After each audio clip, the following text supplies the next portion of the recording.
We are a group of friends, bound by our appreciation for liberty and good podcasting.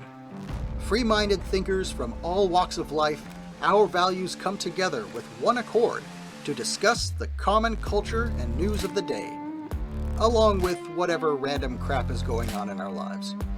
Welcome to the Union of the Unknowns.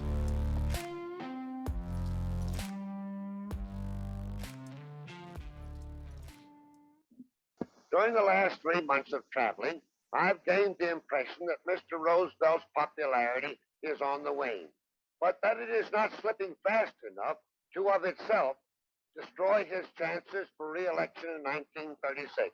The great mass of open-minded Americans who are not blindly bound by party allegiances and whose votes really decide elections, again, have come to the conclusion that the Democratic Party cannot run this country. But they do not seem to have any more confidence in the old line Republican politician. Mr. Roosevelt will be reelected unless he makes some false step involves us in a foreign war which is surely coming. Just remember, too, that this administration has control of the vote-getting machinery and has control of $5 billion to spend as it sees fit. And as present-day politics go, you could elect an Eskimo with $5 billion. Many thanks there to the legendary General Smedley Butler, who in his prophetic words was predicting the start of the Second World War, and who wrote the awesome book, War is a Racket, which I recommend to everyone. So welcome to the latest episode of Union of the Unknowns. We have an exciting full house of unknowns today. So if you'd all like to sound off as I introduce you. So we have Jackie, ATL Connector. Hola. Keel or Keel Thor. How you doing? Ashley, Think, Change, Repeat. Hello. Stella from the land of Oz. Good morning. Big Perm, I'm not sure if he's going to say hello because he's been quiet today. Possibly not. We have Brucey. Hey, everybody. And last but not least, Tunes from the Tunestead. Representing the free state of New Hampshire, me and Bruce, bringing it in, 603. So today we've decided we're going to talk about war. Oh, so yes, who am I? Indeed, I am Terry, aka Terrence, or Terry Canary, as I'm lately known as, from the wonderful land of the Canary Islands. So today we've decided we're going to talk about war, and I thought I'd set this up by, I was thinking about this and thinking all the way back to the American Civil War, and whether in all that time in our two countries, which is the United Kingdom and United States, have ever been involved in a justified war, or a war where the explanation we've been given for why it happened was actually true. And I can think of many examples over that period, and I can't really think of one where the story we've been given is the straight story, or we were fighting to protect our own territory and we were under some sort of threat. So that's my opening thought. I've got some specific thoughts about specific wars if it comes to that later on. So let's throw it open and see what people think about that. Can I tell you the mainstream story of World War II stateside is the brave Americans went over to Europe to kill the evil Nazis that were genocidal. And if you do dig behind a little bit beneath the surface, I'm very strongly under the impression that that war was the consent for that war was highly manufactured stateside, at least before Pearl Harbor. Definitely. I don't know if you had any thoughts on that, Terrence. Well, as far as the United Kingdom was concerned, we really got involved in the war because of this sort of entangling series of alliances we had, which meant that we had to go to war with Germany because they invaded Poland. And this seems to be a common theme, certainly in the last century, that both of our countries are getting involved in wars on the other side of the world or thousands of miles away, but really it doesn't really concern us very much at all. And when it comes to the Americans, I think certainly, the people running the show in America were certainly trying to get America involved in the war. And as you say, I think it was quite unpopular at the time. They kind of pushed Japan into attacking Pearl Harbor, I think, because they were penalizing them with some very punishing economic sanctions. And I believe they fully knew that the attack was coming and let it happen anyway. I've got a question for you guys. If those alliances did not exist and Hitler invades Poland, what happens? If the other allied nations didn't get involved, Hitler would have taken France, like they did, right? Or would they have stopped? I think if we pause the clock there, the idea of the Third Reich was to reunify the former German ethnics, I guess you would say, with the German motherland. It's kind of similar to how I see the Russia-Ukraine conflict right now. Is Putin's justification is there's ethnic Russians in the eastern spot, eastern area of the Ukraine. So Putin is going to reunify the Russian ethnics with the Russian motherland. I think if we pause right there in 1939, and very controversial take, and I'm by no means a historian, but if Hitler wants to bring back the German ethnics and under the same state, and he does that by invading that section of Poland, maybe he just brings back the German ethnics and the world goes on from there, Well, the other thing that I wanted to throw into that, I'm in the same boat. I'm not super educated on all of these subjects, but according to James Corbett, and he talks about what transpired to actually get the United States into World War I. And there seems to be quite a bit of evidence that Germany was actually being provoked intentionally during that time. So I think if we go back to see what actually set it up, so it could possibly be that everything that transpired in World War II was a direct result of meddling from the powers that shouldn't be, probably the United States and for sure Great Britain. So it's possible that it all transpired because of what they did to begin with in starting and provoking World War I with Germany. Yeah, I agree with that. If you look at what happened to Germany after World War I think it's like Toons was saying, really, that a lot of their territory was split off to, Poland and France and Czechoslovakia. And then they were punished with these really crippling economic sanctions, which were called reparations. They were forced to sort of pay for the cost of the war, which put them into that terrible recession that they had in the 30s with all that inflation, and the economy basically collapsed, which is what brought Hitler to power. And in many ways, yeah, I think he was just trying to reunite Germany to the way it was before the First World War. So you could argue that the Second World War was caused by, the stupid things they did to Germany after the First World War. And if you're talking about the First World War, when it comes to America getting involved in the First World War, that was all a setup job as well, because the triggering event was the torpedoing of the Lusitania, which was the ship that used to go between America and Britain. But that was being used to ferry arms to Britain, and the Germans continuously warned that they were going to sink this ship because they didn't want arms being run to Britain. And everyone, Britain and America, just ignored it. And the Germans even took out a full-page advert in one of the American newspapers, New York Times or something, saying, this is happening, we don't want this to happen, but we might have to sink this ship. And they were kind of using the passengers on there as a human shield, knowing that this thing was going to get attacked. So yeah, that was all very dodgy as well, I think. Now I'm sorry, Keel. I just have one quick question for Terry, and then I'll step out of that. But isn't it possible that the sinking of that ship was actually done by the United States and or Germany? Have you heard that?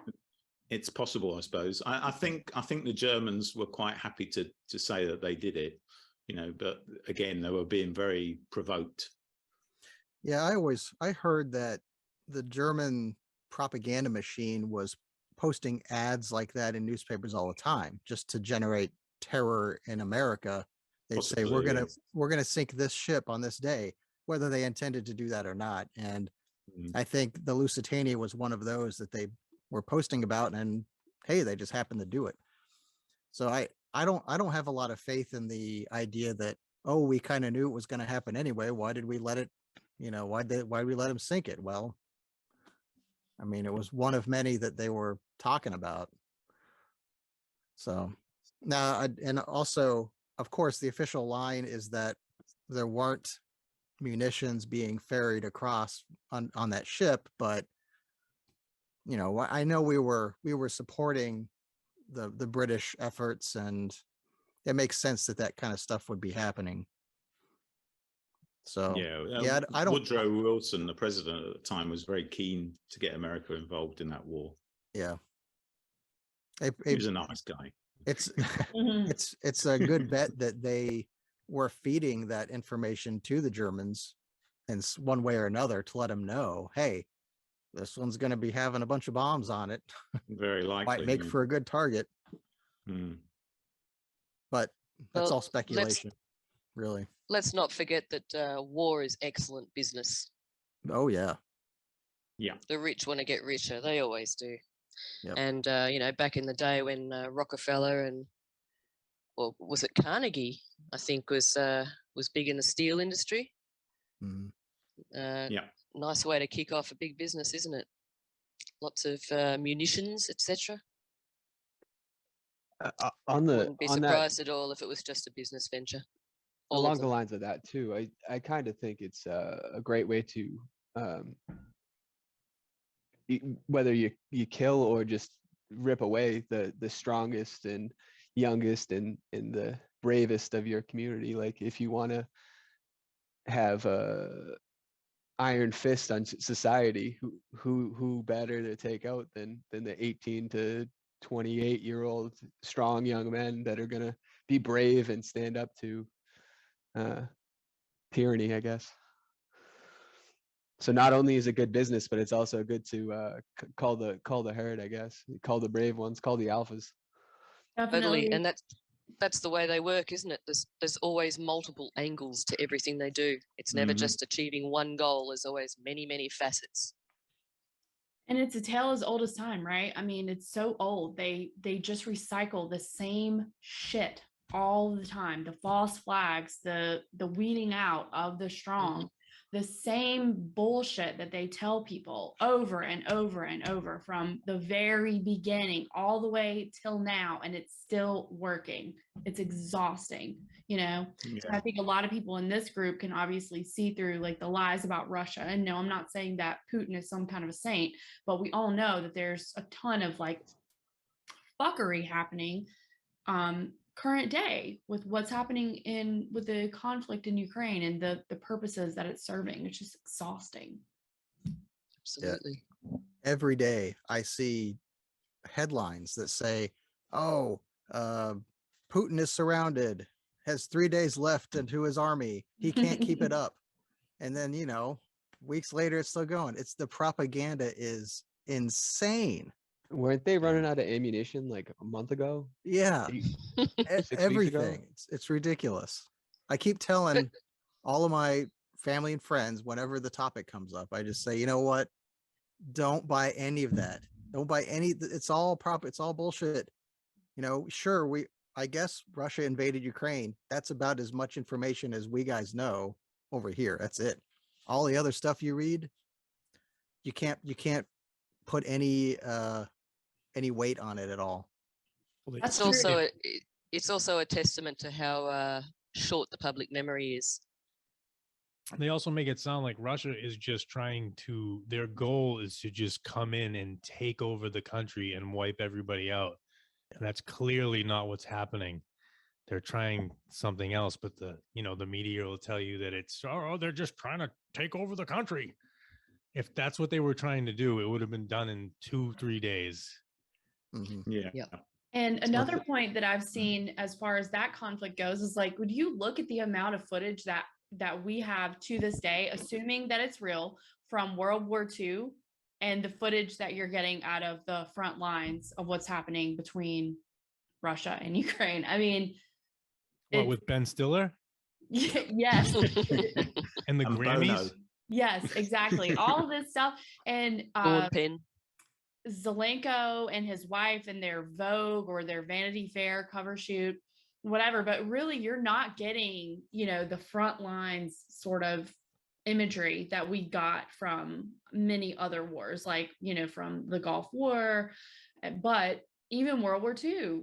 And all these things that, of course, people aren't thinking about because they're not told to think about it. It's not like mainstream news is like, wow, this is really strange, guys. We're not getting the footage that we normally get, It's it's bizarre. I can't even take it seriously when you have things like Ben Stiller showing up to shake this guy's hand, and he's doing a video at the Grammys, and he's doing his magazine shoot when there's a madman ravaging your country.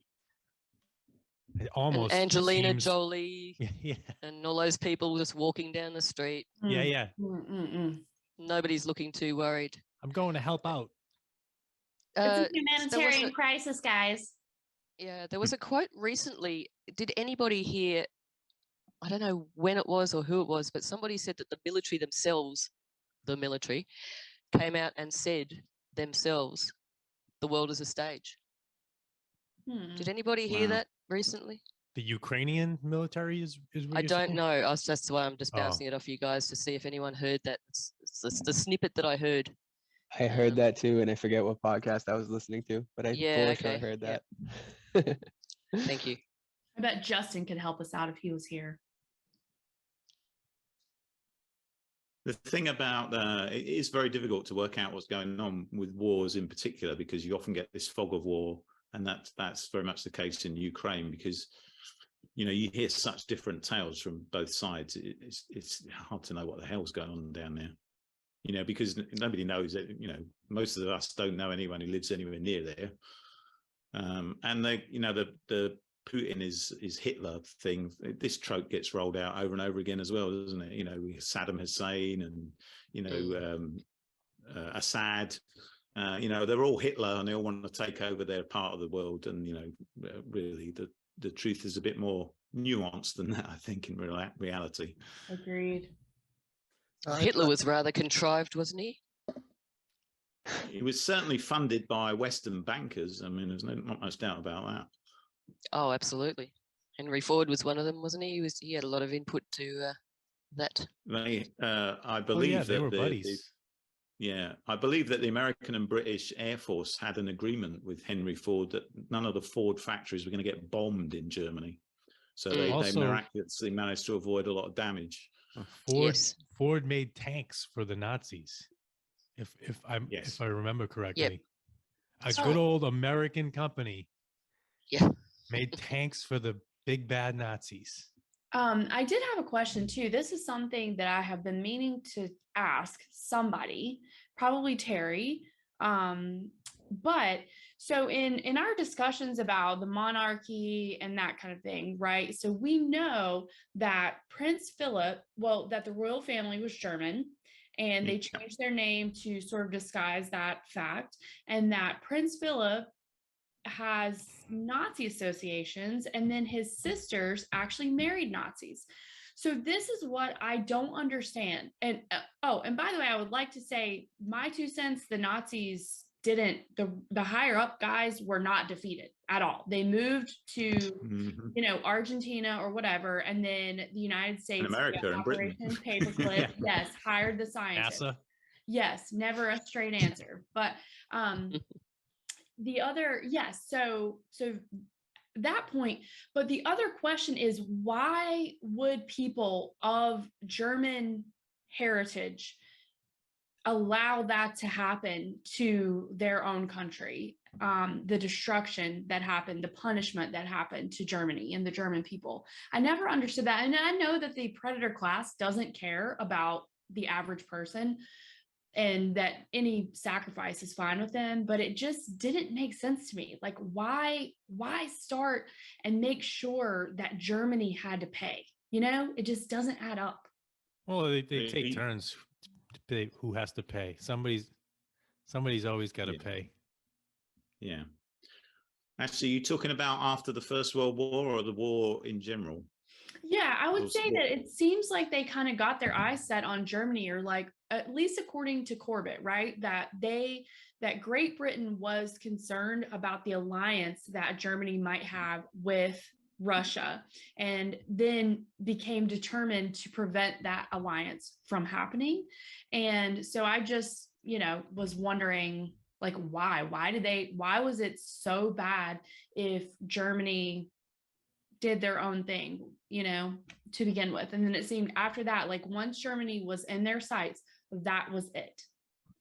What a lot of people say in a sort of our conspiratorial community is that something that the Anglo-Americans want more than anything is to make sure that Russia and Germany don't come together. And that kind of applies to what's happening at the moment. They weren't really happy about the pipeline situation that, Russia was selling their gas and energy to Germany. And so they had this distraction with Ukraine, that was maybe created in order to give an excuse to split them apart. And many people say that was really what was behind World War I and World War II. They worry about these central powers in Europe coming together and sort of be more powerful than the Anglo-American alliance. And then after Germany, after both wars, were just sort of psychologically attacked, really, as the bad guys, and they've kind of never really got over it. They just sort of seem to be puppy dogs now. And what's happening at the moment with the fact that they're going to starve and freeze over the winter, it's clearly not very good for the country as a whole. But we had that politician recently saying that she didn't really care what the voters thought. She was going to do it anyway. She doesn't care what the voters think. No, she's going to do what's best for the Ukraine. Yep. Which is unbelievable. You're a German. What the? It's unbelievable. That's like you saying you don't care if your kids are going to starve. You're going to give the food to the neighbors down the road. Right. And that the German people would just be like, okay, fine. Okay, fine. And there's even something that I shared on our Twitter, that it was like in the colors, the blue and yellow, but it just said freeze and starve for Ukraine. I mean, it's terrible. And I can't believe that the people are just okay with it. And the other thing I did want to bring up is that there does seem to be some revisionist history, some propaganda about maybe the exact numbers of people that died at the hands of the Third Reich from Germany. And I'm not saying that I understand the full story, but it does seem allegedly. Yeah, it seems like we've been lied to about that. And it would make sense from a propaganda perspective, right? Because they have never stopped hitting us over the head with what happened in World War II ever since then. Yeah, I think really the only thing that has changed over time, the lies have always been there, the deception's always been there, the greed, the power. I think the only thing that's changed is they're just not hiding it anymore. Yeah. It's in our faces, which tells me, we're coming to a pointy end of something. Right. The revelation of the method, it's like at a point it gets so egregious that they're just like, fuck you. I think the regimes, well, governments, whatever you want to call them, they understand that this is the end of the what do I call it? Modern monetary theory, propaganda. This whole scheme is coming to an end. So now it's just take as much as you can before the building falls apart. They're just looting. They're just filling their pockets, filling their backpacks, and they're going to run away to their survivalist bunkers in New Zealand. It's going to be, it's coming, and they're not afraid of blatantly peeing on us, and they're not even telling us it's rain anymore. It's just, yeah, that's what we're doing. Right. Do you see a war coming, Toons? I hope not. But I don't see how Russia can get pushed this far. I mean, it was a poke for years, and then it was a push, and now it's, the pipeline. If my take on the story is correct, like, how does Putin not respond with, NATO, the West, the whole American empire is at war with you, so you may as well punch back before they, that was a sucker punch. You're just gonna sit there and let them hit you again and hit you again and hit you again, like. Right, there's an awful lot of sucker punches. Yeah. I mean, in my opinion, he's been very calm and very collected to NATO's aggression. You sound like a Putin sympathizer to me, young man. I sure do. Yeah, But- I mean, I'm amazed that it hasn't popped off yet, to be honest. If he's so painted as the bad guy everywhere except for maybe China and Northern Korea, that if he decides to lash out, he's going to have to fight the whole world. I mean, there's no way he can say he can push back on the US and then the US says, "Oh, okay, sorry," and then Right. everybody's cool. That's not going to happen. He's going to have to be prepared to engage on all fronts everywhere.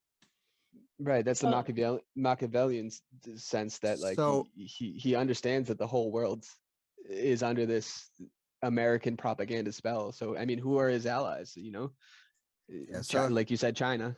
Well- India, maybe, I think Brazil, maybe. he hasn't Maybe the lashed out BRICS, yeah. for that reason. Yeah, so that's what I wanted to add to the discussion, that a couple of thoughts as far as this is concerned. So in our talk to this point, we're assuming that Putin isn't in on it. And I'm not saying that he is. I'm saying that I think it is possible, because we do know that he was friendly with Klaus Schwab. We know that a lot of what is happening in our current environment does stink, absolutely stink, a World Economic Forum fuckery and their goal per how the world is different 2030. We know that. We know that the goal of the predator class is to bring the United States down a peg. And this is easy to find in their documents on their website, how the world will be different in 2030. And that it will be a group of nation states that are, I guess, communist together, that are equal in power together. And China is in that group. So now we have the setting up of, the allies and the Axis all over again, because we do have BRICS, as Terry mentioned. So Brazil, Russia, India, China, and last time we said South America or South Africa. So that is potentially who is being set up as the boogeyman versus us. So I don't know. It's possible that Putin is playing his part here, and that it's all going to plan. And you have to have a coagulation of BRICS fully before we can really get to it. I don't know. I think Putin is the new Trump. It's as simple as that. They're following a script. That's why, he's a bit of a cool character. I would be too if I knew what the script was. I'm just saying. Yeah, I mean, it makes sense to me, right? Because I agree. Look at what the United States did after, when they were saying this is a terror attack and we know exactly who did it. They went after the Middle East, even though we all know we were lied to about that too. So it does make sense to me that this is exactly what's happening. I mean, all these people are World Economic Forum guys, like every single one of them.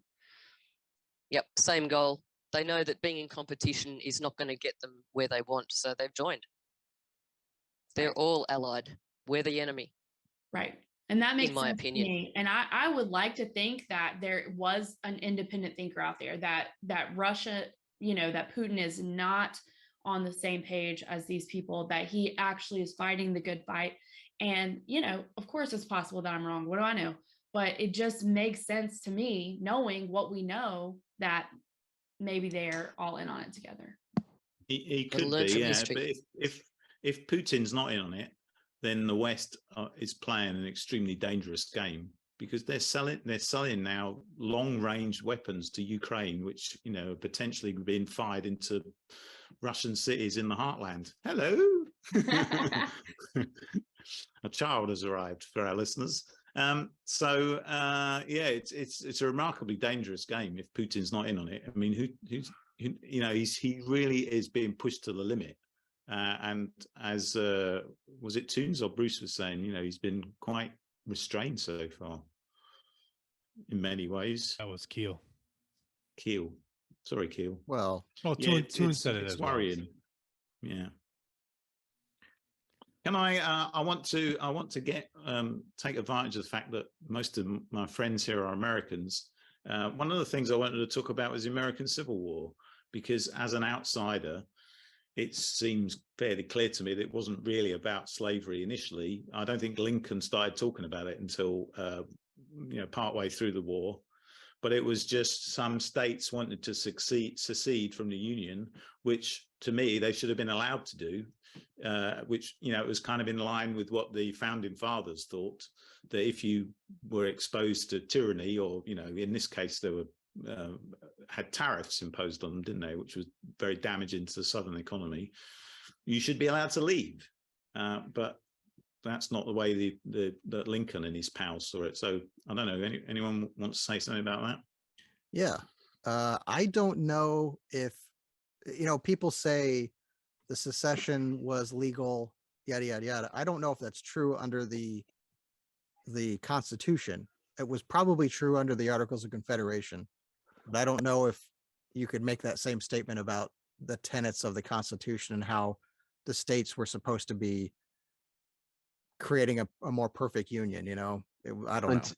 Yeah, until there's probably 1860, it was referred to as, until 1865, it was referred to as these United States. After the War of Northern Aggression, it is now the United States. So previous to the Lincoln invading his own country, it was understood that it's a voluntary union. I would assume similar to like the EU, that it's these United States. So New Hampshire is very different than Georgia, which is completely fine. You know, the only thing we come together we'll join up when the Brits come over and invade us. Other than that, Georgia is Georgia, and New Hampshire is New Hampshire. And I think that's a way better way to live. But until Lincoln, it was these United States, in tradition of like more of a EU as a very loose collection of states. I mean, the word state means country. I mean, the idea that New Hampshire isn't sovereign is absurd to me. Sic semper tyrannis is all I have to say. You know, Lincoln was a tyrant. You know. Yeah. And to, you know, South Carolina didn't secede because they, you know, of slavery. That wasn't what they were chanting, but slavery, you could say, is the impetus for the entire conflict. In that the argument that was bubbling that everybody was talking about was which, you know, the states, are they going to, the new states coming in from the West, are they going to have slavery allowed?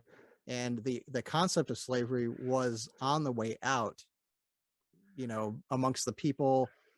But there were still slaves everywhere up in the northern states, certainly in the South, but the South had such a huge slave economy going on that to eliminate that would have severely crippled them. Well, I did want to chime in too, and I'm certainly no expert on the Civil War. Legal Man has a lot. He talks about this quite a bit. And one of the things that he said is actually because we are told it's slavery, it's slavery, it's slavery. He's a hero, he freed the slaves, whatever, which we know is nonsense. But there was actually a very small percent, you know, like the 1% basically who owned most of the slaves in the South. So it's not like just the regular average everyday person like us was owning a slave plantation. You know, it's just not. True. It's not so.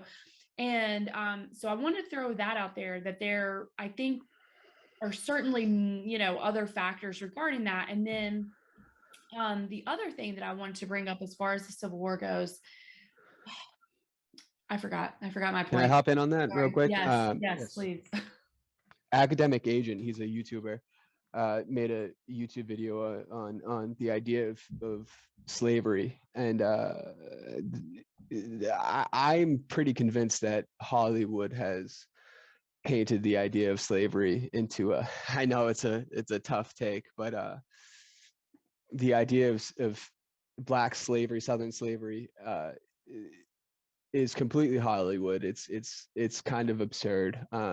If you own a person and they're they're there for labor, are you going to cripple them by whipping them every day? Are you going to not feed them? Like, I mean, the idea of treating your slaves poorly is pretty Hollywood.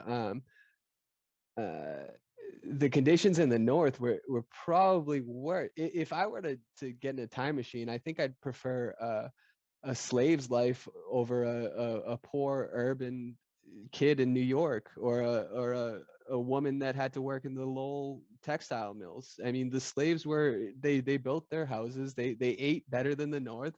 I mean, they had more resources provided to them than a poor urban blue collar guy. A blue collar guy like me, who lived in a city in the North, would have had a horrible existence. I understand that it sucks that you have to have a master, but we all have masters. I mean, we all know that they control us. I think the idea of slavery, not that I'm defending it, but it's very spun Hollywood. I mean, it is propaganda. I'm going to Use say as a division tool. I would definitely agree. We know that it has been used as a tool to make sure that we all know how horrible, that was, and how bad we still are, because it happened, 400 years ago. Yeah. And the other thing is that there were people who were in slavery who were not Black. And the other thing I would like to add is that, regular people were poor. My family, the people that I descend from, grew up with fucking nothing. They had nothing. They were dirt poor sharecroppers, so that and the idea that Right. slavery is this bad that we have to destroy half of the country and burn cities to the ground, and war I mean, crimes. the Reconstruction era is fucking absurd. Like, my soul hurts for the South. I'm behind enemy lines here, up in Yankee land. There's something that I've found recently that is fascinating. Is on YouTube you can find recordings of actual slaves. They recorded themselves talking about their lives, and people that served in the military during the Civil War. But it's so fascinating because it doesn't really fit what our perception of slave life and say, for example, Confederate soldiers, what they were thinking as they were marching around and stuff.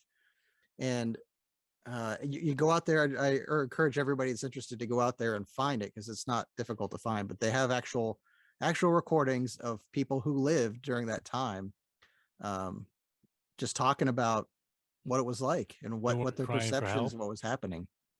The other thing that I wanted to throw in, I actually remembered what I forgot. Richard Grove has talked about this some, that there does appear to be, back to the same old predator class, even back then, that there was funding for one side, which may have been the South in this case, from that Rockefeller type money and Cecil B. Rhodes and those guys meddling, even at that time. And I don't know that that's because they had a moral stand. My guess is that they were supplying funds to continue the destruction, because it was obviously weakened the United States and it destroyed the South.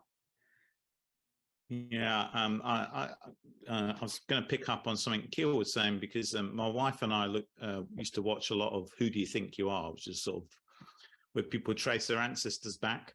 and you get a kind of lot of ordinary people's history from it, and you do find out a lot of interesting things, like people tracing their ancestors back to black free men in, say, Jamaica, who actually owned black slaves themselves. Or, for example, another case was where they descended from a black slave who was granted freedom by his master and given a lot of land. So, this guy was obviously a valued member of the household and not just treated like dirt.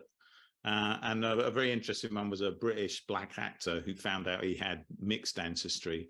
And exactly like Toons was saying, he had one ancestor who was coming from the industrial Midlands in like the 18th or 19th century. He had an absolutely terrible life of poverty, and most of his family died young from horrible diseases. And the other half of his family was descended from a black slave in Jamaica. And he said exactly the same thing that Toons was saying. He's saying, I'm not really sure whether, my ancestor who was living in the factory in the Midlands was having a better life than this guy who was, out working in the fields as a slave. So it's not just to coin a phrase, black and white issue. Absolutely. There's a ton to be said about the Civil War, and there's arguments from all different angles as to what the motivations were, how things played out, whether it was good or bad, who the big actors were in the conflict.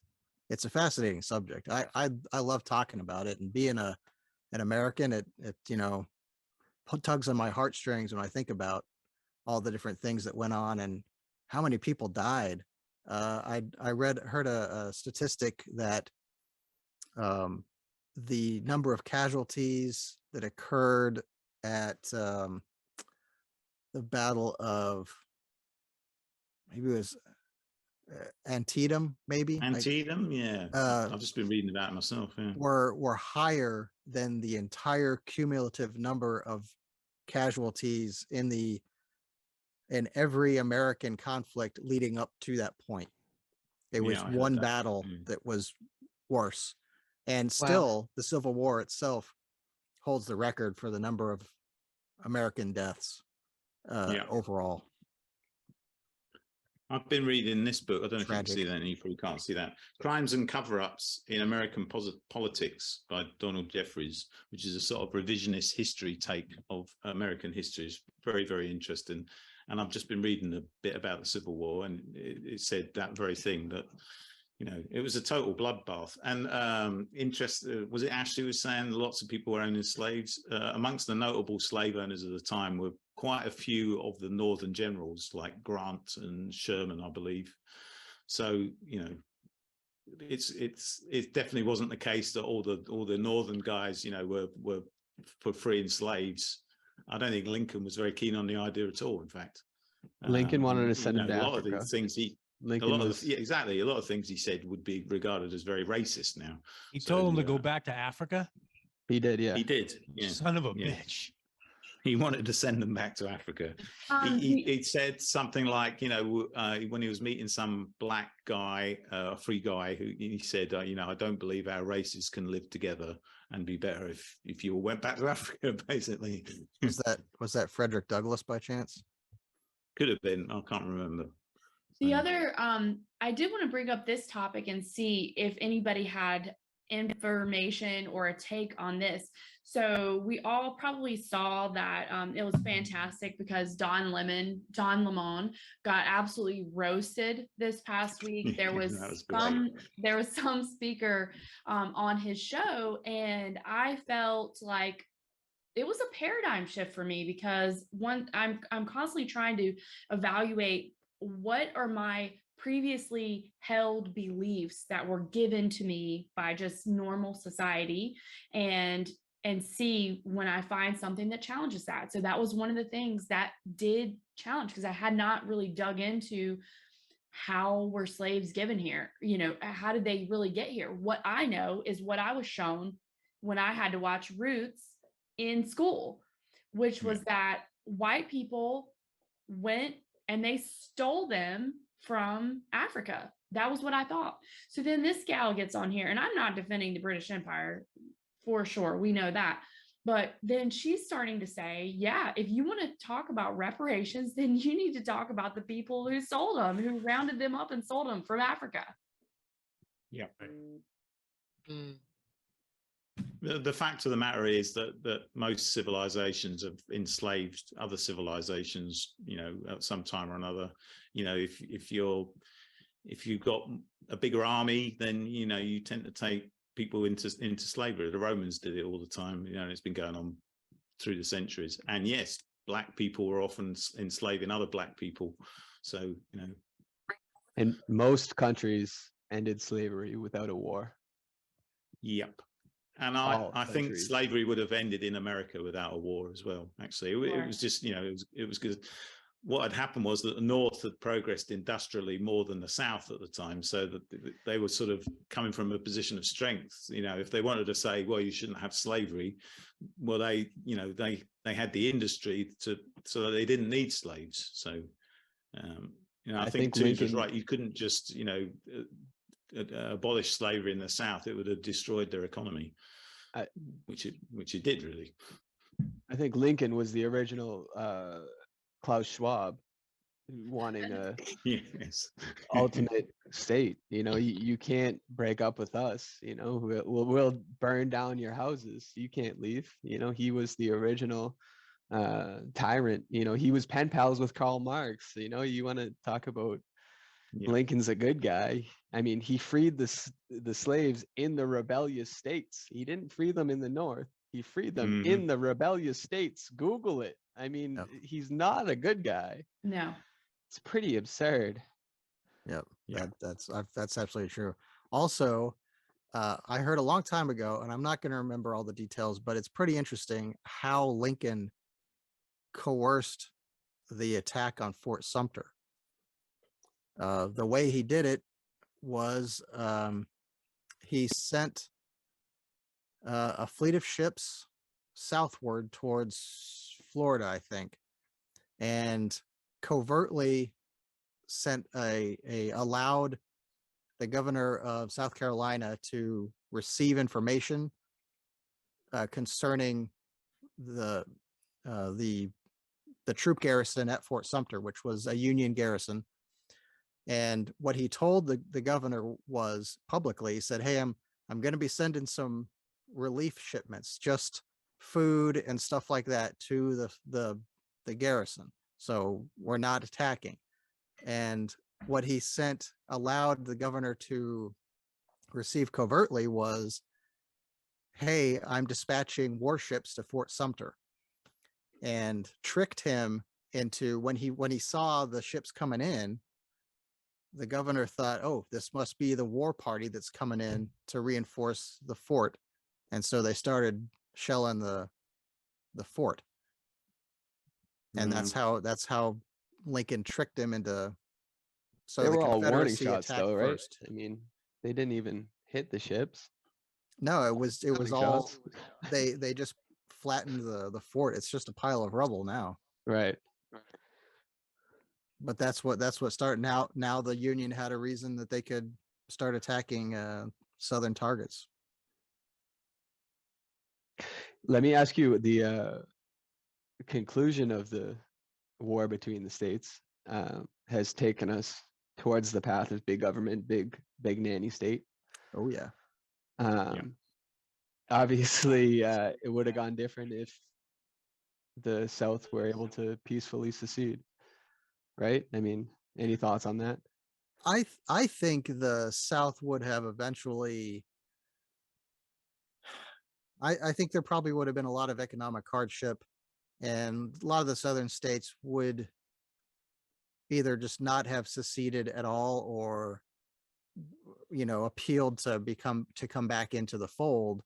But I think eventually, over time, the economic pressures surrounding the Southern states would have forced them to dial down slavery or get rid of it or something, and then hopefully we would have rejoined. But I don't know. There is something to be said too, to have that pressure relief valve that this Massachusetts is so crazy. New Hampshire has to secede. Mhm. DC is so crazy. Florida has to go their own way. I mean, that option is huge politically. Yeah.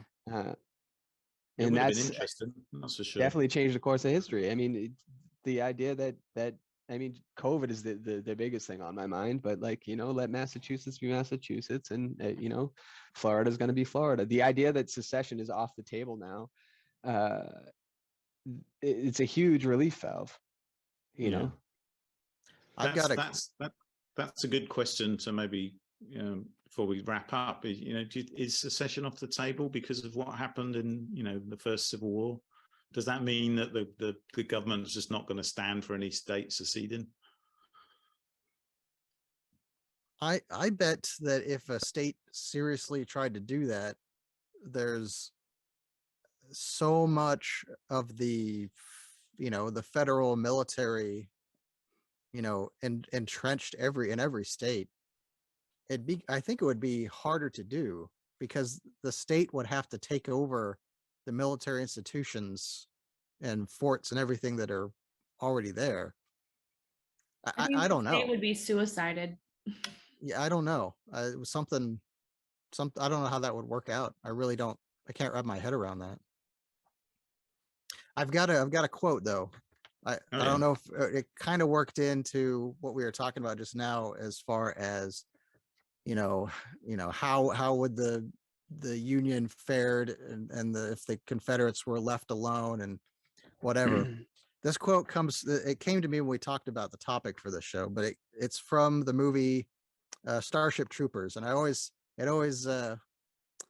stuck in my mind as something important somehow. But the guy says, the discussion was, well, my mom always taught me that violence doesn't solve anything. And the teacher responds with, naked force has settled more issues in history than any other factor. The contrary opinion, violence never solves anything, is wishful thinking at its worst. Naked force has settled. Anyway, you get the point. Naked force has settled more. I think you just in history. I think you just stole my trademark broadside against libertarianism. Yeah, right there. Well, I can't say he's wrong.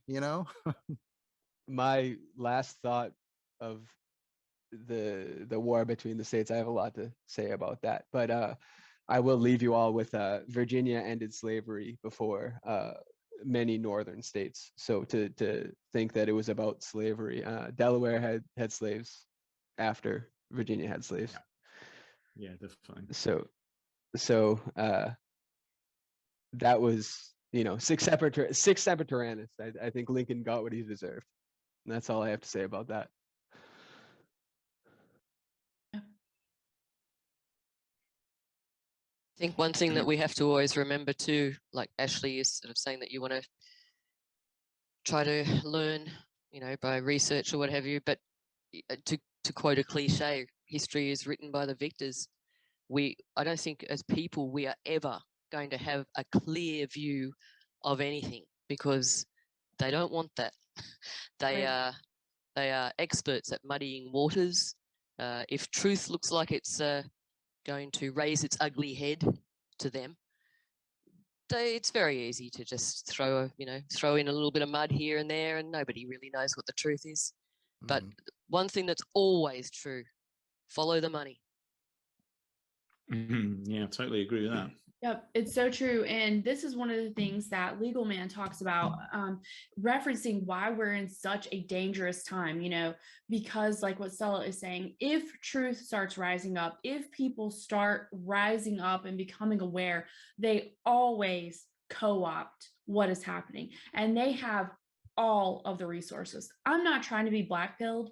I really am not, but I'm just trying to be realistic that look what they have stolen from us, and not just the United States, not just Great Britain, not just Australia. This is the entire world. They own almost all of the resources. So when you have that, you are in a position to squash the truth and to make sure that only the narrative that is being told, that's the one that is serving you is the one that is heard.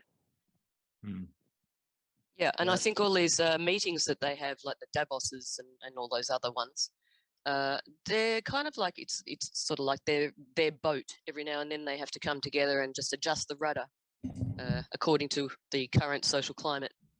That's why they have these playbooks, like the Rockefeller reports and the SPAs, etc.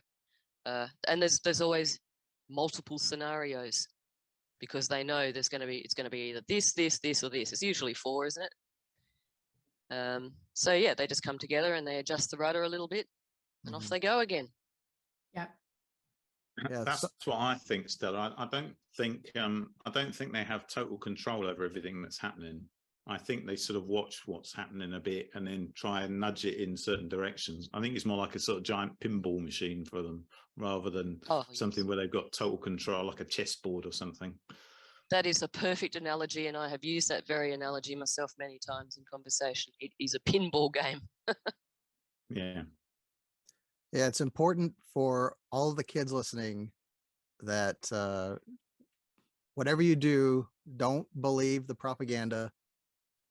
Make sure that you think about things logically and rationalize them out in your own head, because we know it doesn't sound right to you guys. So don't just take that and go with it. Try to figure it out, because there's people out there who want us to believe one thing and that's it. And that's just going to push their agenda along. So don't believe the hype. Yeah, don't believe the hype. That's a good way to put it. Well said all. I think we'll wrap up now, and I'm just going to finish by saying, war, what is it good for? Absolutely nothing. Say it again. Well, some things probably. I don't know. Well, it's not good for us, Making that's you for rich. sure. No. Good for somebody's pockets. Yeah. Yeah. It's good for the war All machine. right, let's wrap up, and we'll see everyone for the next exciting episode of Union of the Unknowns. Stay tuned. Yes. Love you all. See you, everybody. Thank you. Thank you for tuning in for another episode of Union of the Unknowns. You can find new episodes every week on all your favorite podcasting networks.